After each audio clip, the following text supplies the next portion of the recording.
I'm very happy to welcome ALEC board member, Iowa Speaker Pro Tem John Wills, because he is the chair of a new task force, the Veterans and Military Affairs Task Force at ALEC. And Speaker Pro Tem Wills, I just learned that North Carolina does not tax the income of veterans. Does Iowa tax the income of veterans? Iowa does not tax the income of veterans or retirees, period. I think that's fabulous. How many states do that? Well, I couldn't answer that. I don't think that very many. I think you need to make that a 50-state goal. Exactly. I'm a civilian, by the way. We should pick up the slack for what you guys did. You're an Army guy. Sadly, you're not Navy. Where did you serve and when did you serve? Oh boy, I served two 12-year periods over my career, 25 years total. Served a lot of national. You enlisted at 12? You don't look old. I enlisted when I was 17. I'm 60 now, or I'll be 60 in a few months.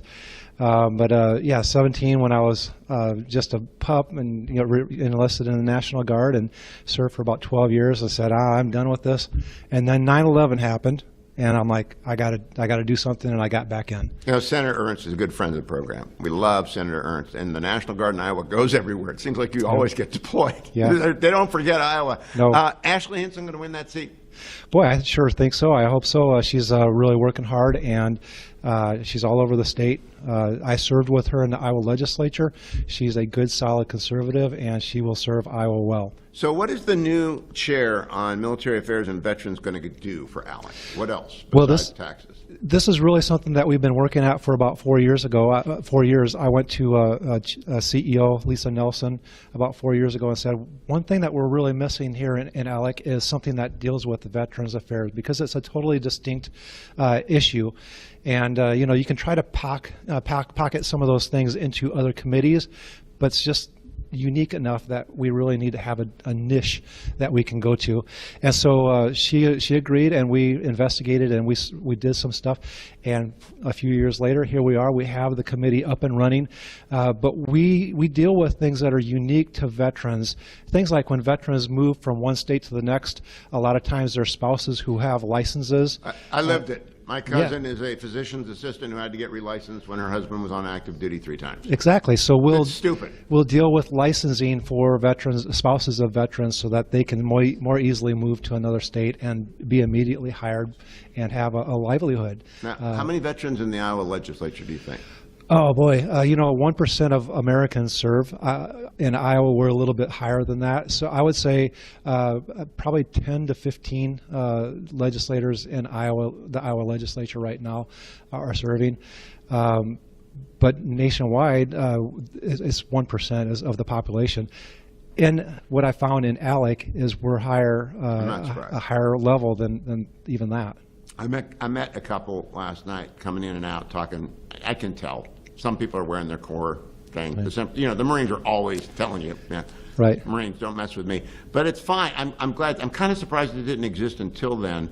And not just that, but they also need sometimes a little assistance in moving and locating when their kids go into the schools, because it's quite a shock for kids to move. Yeah, in fact, we have model policies here at ALEC, and one of the model policies that we're going to be dealing with tomorrow is exactly that. It allows parents to enroll their children into a school when they just move there, and for that school to then more easily bring those kids into that school system and cycle them in, so that they're not missing any school, so that they're not being set back. It's just got to happen. We've got to make sure that our veterans' families are taken care of. I mean, one of the standard principles that we founded in our ALEC Veterans and Military Affairs organization is that we want to make sure that we're being able to sync all 50 states with the federal government, so that it is a seamless transition, because we believe it is a recruiting tool for our military to have our veterans taken care of, to have our veterans' families taken care of. So it's a requirement for recruiting, but also for retention. Now, all the goals have been hit this year. Do you put that down to President Trump, Secretary Hegseth? We got 1 minute. All the goals as far as recruitment. I believe returning our military back to a fighting machine and back to the the standards of what the military is supposed to be about. I was an infantryman and a cavalry scout.